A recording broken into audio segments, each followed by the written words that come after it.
for the first time ever, we've got Gary Michael Voris, content director for Souls and Liberty, as well as the host of In-Depth Souls and Liberty, devoted Catholics working together to protect the American Constitutional Democratic Republic, faith-based media outlet. And we love the faith-based. We appreciate people of faith, and we love to communicate that passion that we each share. And it could be defined differently. That's fine. But welcome, Gary, to the Robert Scott Bell Show.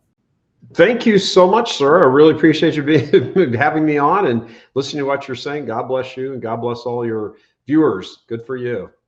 Well, this is an important topic, and I don't shy away from it, and I know you don't either. When we talk about spiritual issues or a spiritual crisis, everybody has a unique take on a view on spirituality. They might be, let's say, a Catholic, Jewish, Christian, or something else. But the shared concept in America is we had created an environment where spiritual and religious freedom was a fundamental tenet that was given to us by God that would finally be protected by government, instead of kings, queens, and emperors could direct you and say, this is the only religion we're allowing, or none at all in the case of communism. Sure. Yeah, I mean, I think one of the things that's important is to distinguish, because they are different. We are spiritual beings. Where we channel that spirituality, which has traditionally been religion. Religion is just that. It's the channeling through various rituals and beliefs and that sort of thing of our natural spirituality. We are spiritual beings. There is no getting away from it. As a matter of fact, a Catholic priest in the 1960s coined a phrase that I think is fantastic. We are not human beings having a spiritual experience. We are spiritual beings having a human experience. Mm-hmm. Now, what do we do with that?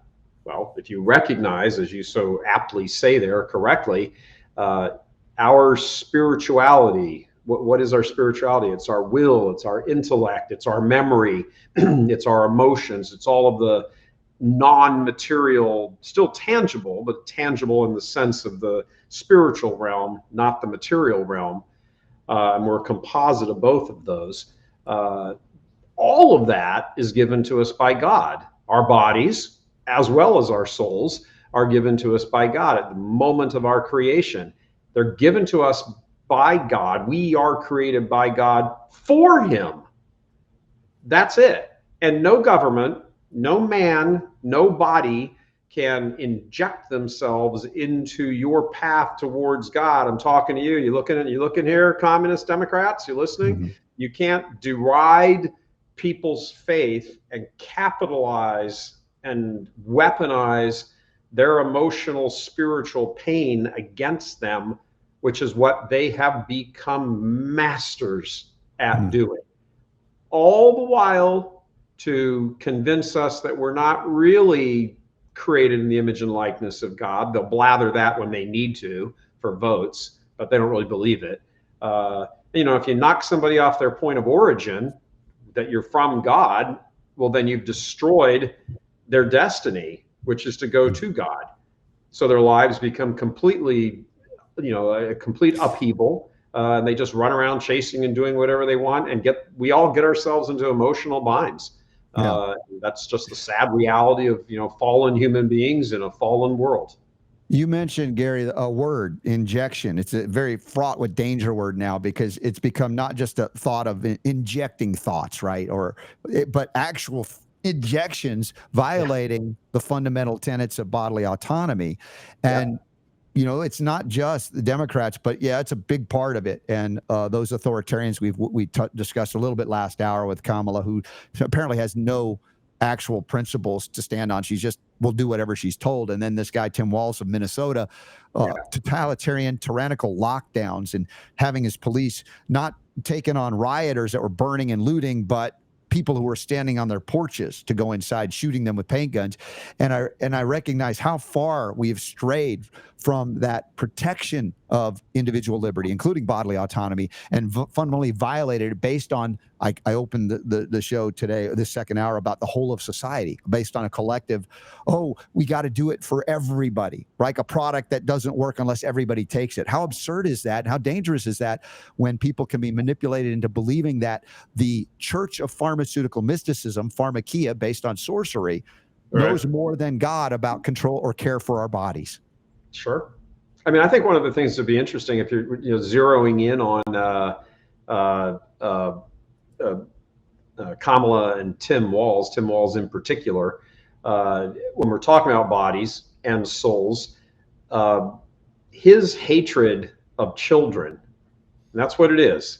It's a hatred of children, that you would sign bills into law that would permit the destruction of children through surgical mutilation, puberty blockers, all of this, and exclude the parents from any knowledge of that. Not just invite them into the decision making, but prevent them from even knowing anything about it. You know, it's interesting, and you go through all of Scripture, all the Gospels anyway, and our Lord condemns all sorts of sins left and right, and this and that and everything else. There's only one sin that he associates a specific punishment with, and it's the corruption of a child. Right. And that you get a millstone tied around your neck and plunged into the depths of the sea. That would be a better ending for you than the ending that happens to you if you touch a child. Right. And that party, these communist bastards posing as the Democratic Party. They're not the Democrat. They haven't been the Democratic Party for 25 years. They've been, speaking of injection, communism was injected into them. The Soviet Union may have collapsed. Communism certainly didn't. It just jumped to another host. Welcome to the Democratic Party. And that party is about the destruction of life. It's the destruction of life. It's the destruction of humanity. It's the destruction of belief in God. They can't destroy God, but they can certainly obliterate him from people's consciousness, which is what they're trying to do. So they are the party anti-God, anti-life, anti-human. And because of all of that, they're also anti-American. And they will corrupt souls, as we've seen. They will corrupt bodies with the vax. They will cause emotional pain to countless people. And just go back to COVID days. Couldn't go to church, couldn't go visit your dying grandmother, grandfather, this, that, stick them all in senior citizens' homes, let them die, all of it. I mean, have you ever seen a greater explosion of disguised hatred, meaning disguised as care and security and freedom and 2 weeks to flatten the curve and all of that business? Take the vax, it'll save you. You won't catch COVID. Well, you will catch COVID, but it won't be that bad. Well, you won't have to go to the hospital. Well, you go to the hospital, it's only for a few days. Oh, by the way, then you die. All of this is so antithetical across the board to everything that God created us for: freedom, community, love, respect. I don't mean emotional love. I mean love, sharing with each other, putting the needs of the other person first. Self-sacrifice love, as in charity. All of these things are what we created for, because these are all of the things that are present in God himself. He is a community, or God is a community: Father, Son, Spirit. And within that community, all of this, the emptying out of one into the other, Father totally in the Son, Son totally in the Father, the love and affection between them expressed in the Spirit, all of this stuff, that's where we originated from. It says it right on the first page of sacred Scripture: made in the image and let us make man in our own image and likeness. So that's our point of origin.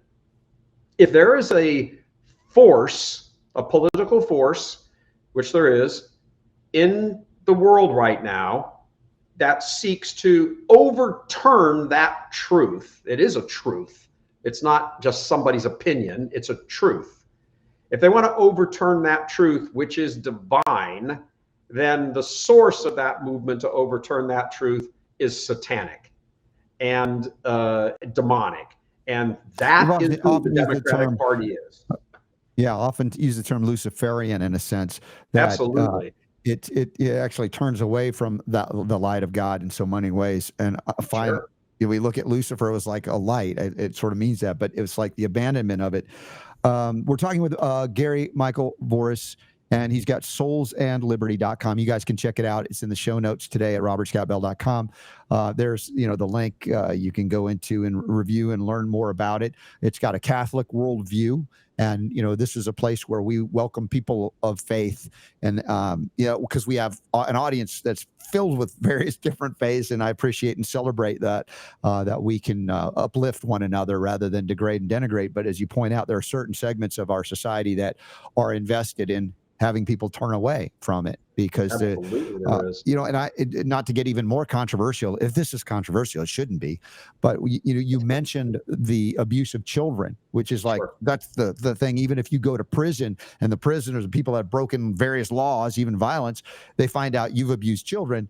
That's like all bets are off for what happens to that because they know that's something you don't do. But look certain at the boundaries and you can't cross them. Right. But look at the profession that has been exalted. Often, even if you go into a Jewish synagogue, a Catholic church, or any Christian church, they'll often laud particular people within the parishioner group that are doctors. And this to me is a false idol worship.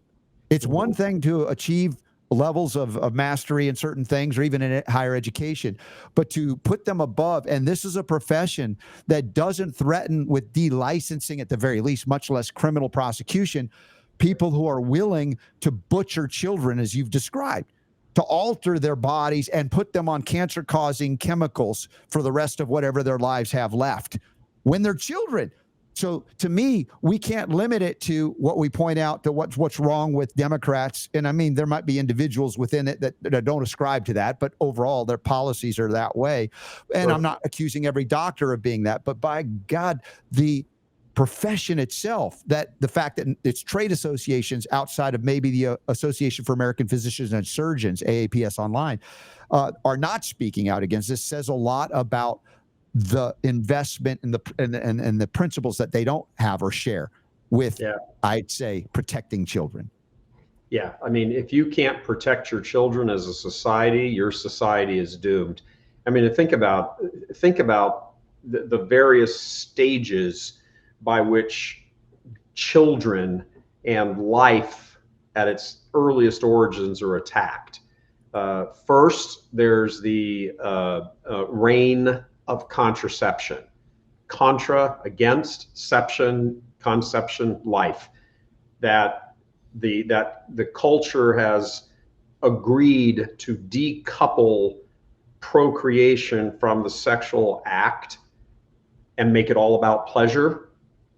So we're immediately applied that your children used to be a wonderful thing. Oh, we're gonna have kids, yay. Now it's like, oh my gosh, I'm terrified. Oh, that's a horrible thing. Do everything you can to avoid children. Well, look at our birth rate here in the US now and all over the West. If a child is conceived, how often does that child never make it out of the womb alive? Subject to an abortionist and an entire political party that stands on that as a right and a freedom and a good that should be paid for by your tax dollars. Now let's assume that a child has, managed to be conceived, managed to avoid the abortionist's scalpel. What kind of world does that child come into? Comes into a world where there are a political party that doesn't give a damn about it being sexually abused. Look at the border policy.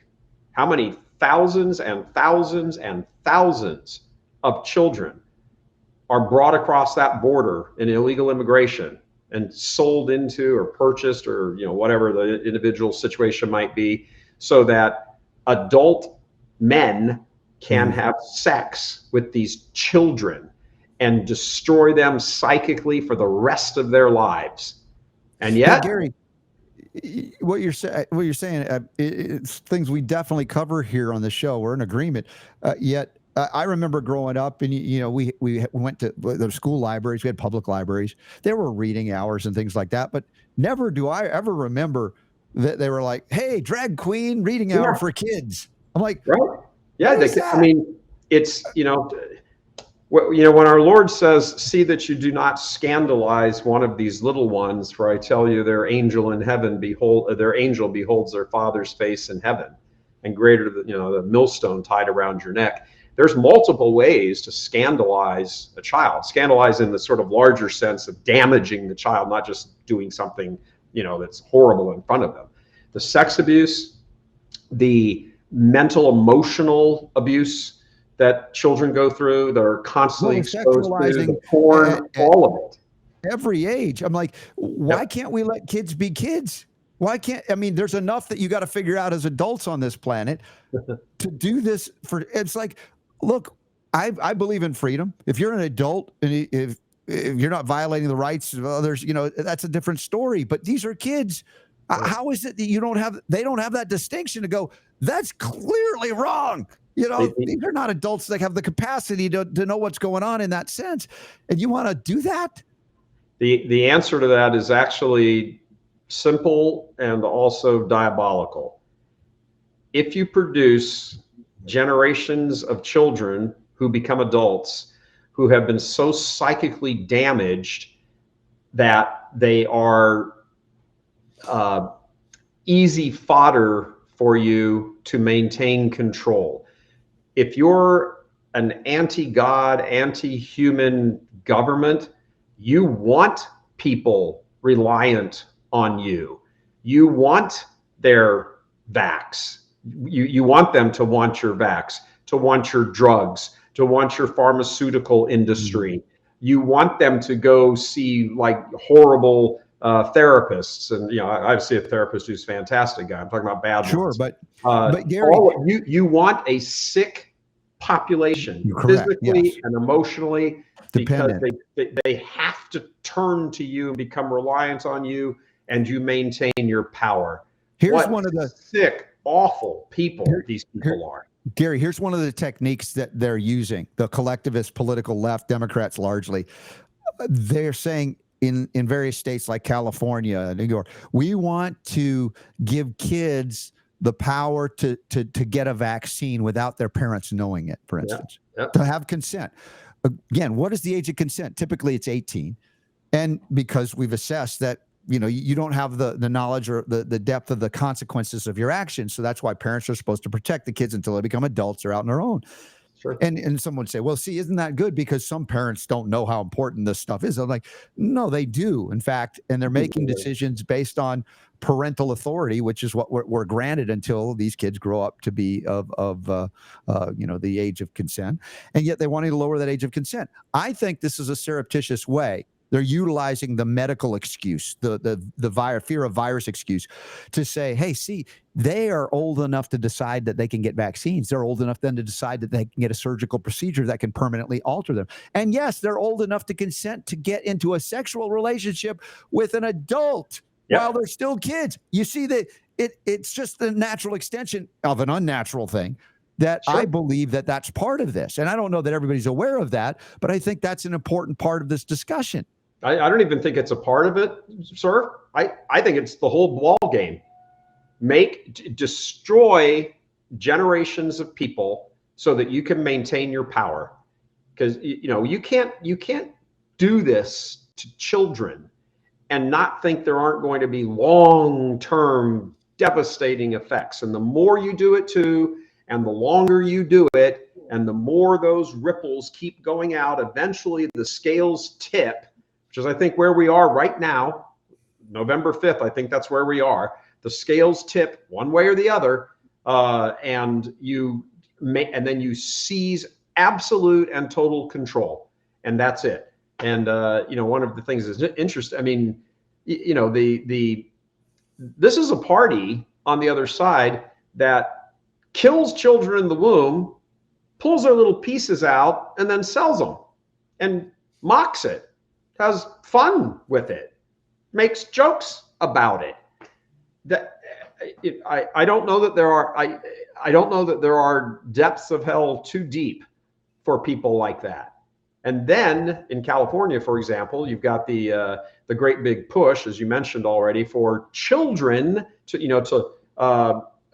set the age of consent to such a degree, to lower it to such a degree that what we now consider revolting, because it is, child sex abuse, now just becomes some sort of relational, anomaly. But hey, it's okay. That you would, It's another rape protected class rape a of 10-year-old boy. Are you kidding me? yeah. It's And protected legally lifestyle. They protected? want it. Yeah. Yeah. Horrible. No, we've strayed so far, Gary. It's hard to talk about this stuff. I'm like, shake It's my head. I'm very like, I hard. can't believe we're having to talk about this. But we also know, Gary, that this has been going on for thousands of years. It's not new, but they're trying to institutionalize it in a new way, perhaps here in the American West or in the United States of America. Again, a place not founded to have or be uh, any kind of a monarchy or anything that would be a dictatorial, tyrannical thing, but in defense of individual rights granted to us, not because we exist under a government system, but we exist under God. We have been created by God, and to protect the rights of those that are least able to defend them. And who would that be? Children. Sure. And you start going down this road, and now you get into biblical Sodom and Gomorrah level stuff that you're like, I don't like where this is going. And I'm wondering, can anybody see this on the political left to say that it's one thing to have different political viewpoints, but when you cross over into abuse of children this way, that's the point of no return scenarios. I'm like, are we there? Are we that close to losing it? Oh yeah, I really do think we are. Look, I think we have to.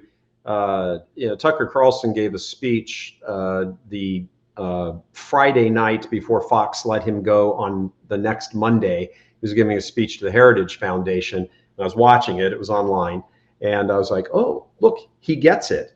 He said this isn't two groups sitting around arguing about policy. This is two different groups. One is evil. And it's certainly not, if you're a Democrat, you're evil. I mean, there's lots of evil Republicans. Sure. But if you're in that mindset, which is largely dominated by Democrats and their party, certainly their party leaders, but not exclusively.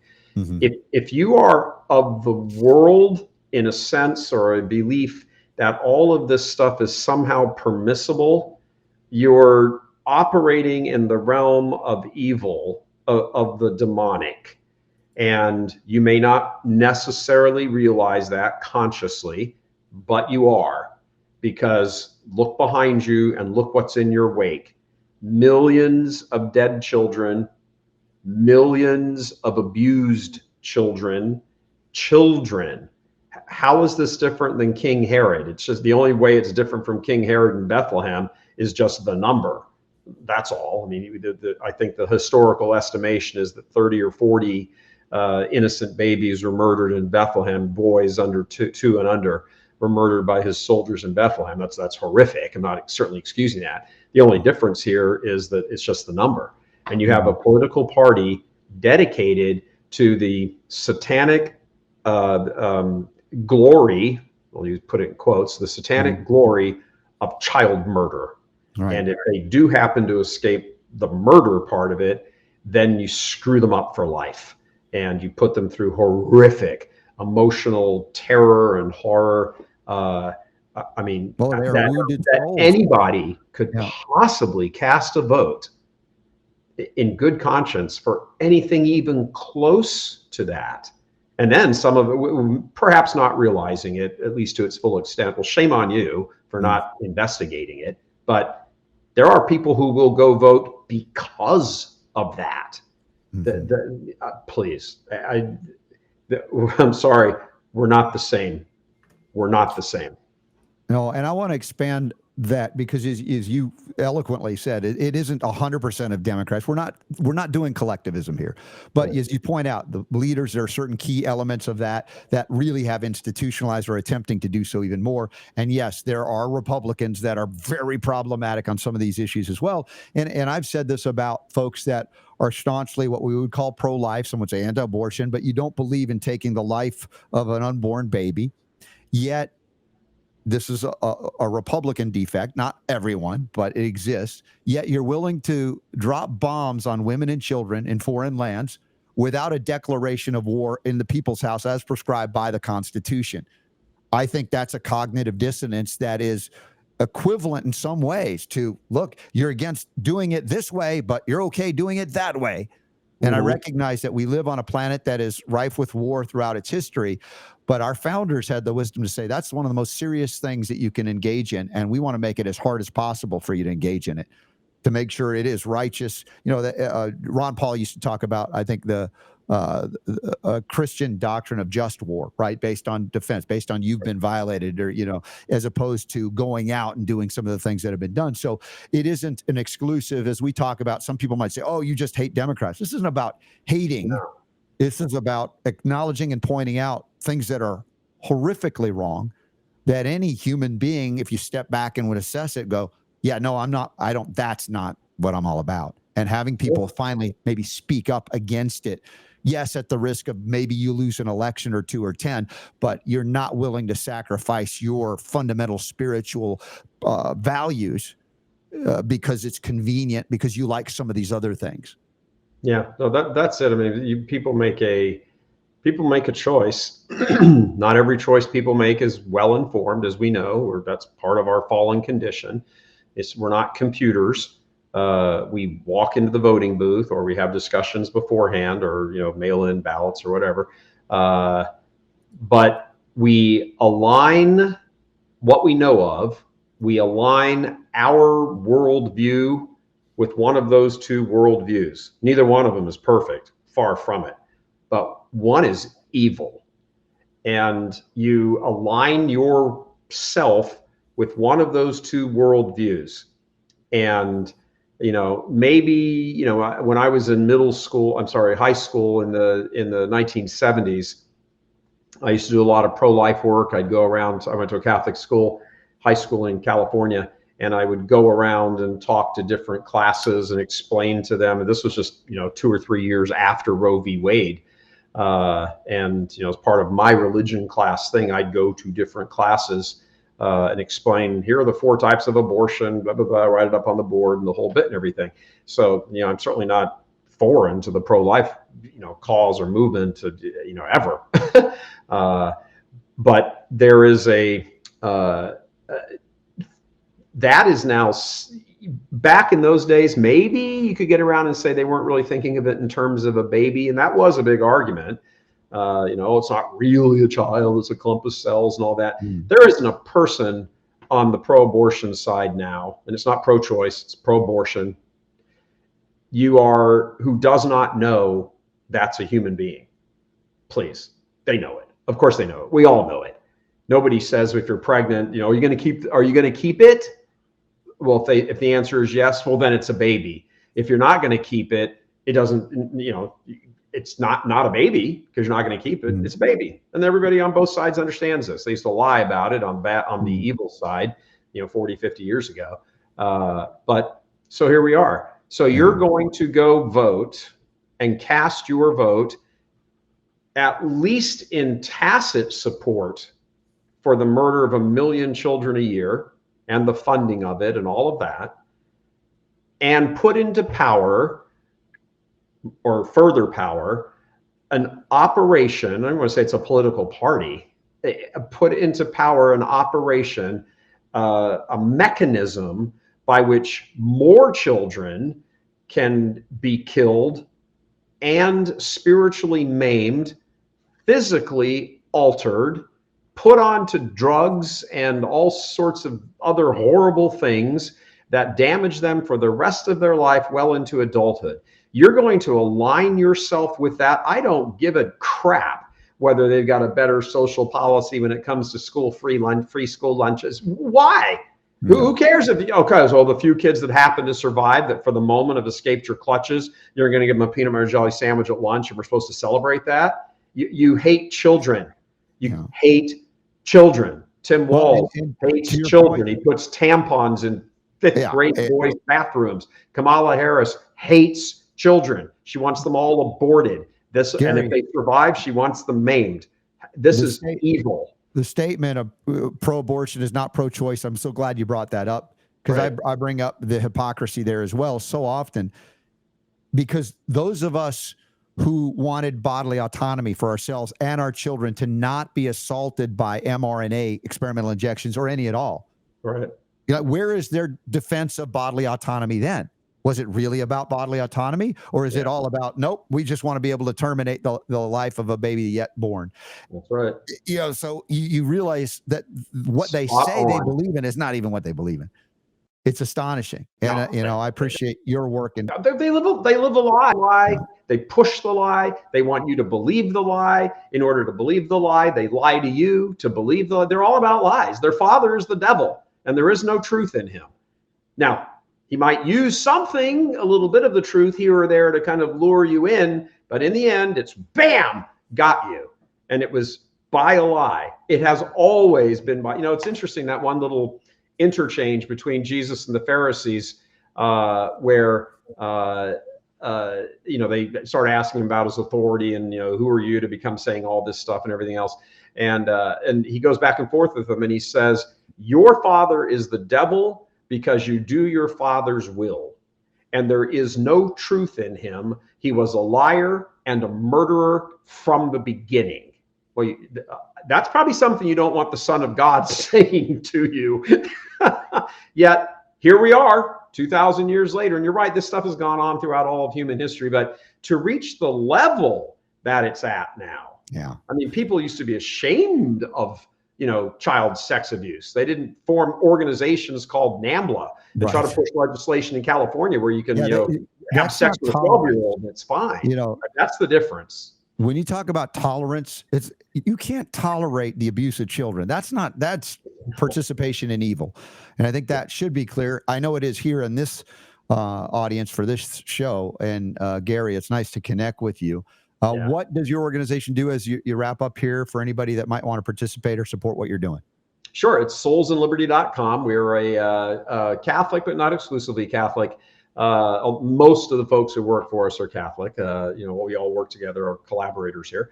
But it's a patriotic organization. We understand that we get the truth, the reality that patriotism is a virtue. It's not a cardinal virtue, but it's a virtue. And we have a duty to preserve the goods of Western civilization and do what it is we need to do to promote a world where there is the reach for the common good, ultimately to help us on our path to our destiny. That's really what it's about. We are here to help shine the light on this sort of thing, to have these kinds of discussions about these, to give people, the few people, I guess it is, that are in the political middle, some information to stop and think about, like, I guess if I'm here, what's the meaning of life? Well, what is the meaning of life? These are the most soul-searching questions that people can ask. Where am I from? Where am I going? What's the purpose of my life? All of these sorts of things. It's the very stuff of humanity. And if the left, communist, atheistic, materialistic communists, if they have control, they will indoctrinate every single person they can into thinking that the purpose of your life is to serve the state. Screw you. Your purpose is to serve the state. They will claim those who oppose that, they will eliminate. They will claim you as their property. And again, fundamental violations of our spiritual freedom. Absolutely. That here in these United States, it was founded upon that basis. No other country was or is. And it is worth standing up for, defending, and doing our level best to defend that Republican form of government and reestablish it. Not because we hate, that's not it. It's because we love freedom so much that, the people we might disagree with on things, we don't go out and try to kill them. We don't do that. They do. No, they do. And the tyrannical governments that manifest from those thought forms, they don't value life at all. And I, pray that we will embrace life once again as a culture so that we can defend those most helpless and innocent and defenseless. And that would, you talk about judging a culture, if you defend those innocents, those helpless, you're doing right. So, Gary Michael Voris, nice to meet you. Glad to have you on the Robert Scott Bell Show today. Appreciate what you're doing. Thank you very much, and God bless you for what you're doing, and all your listeners and viewers as well. God bless you all.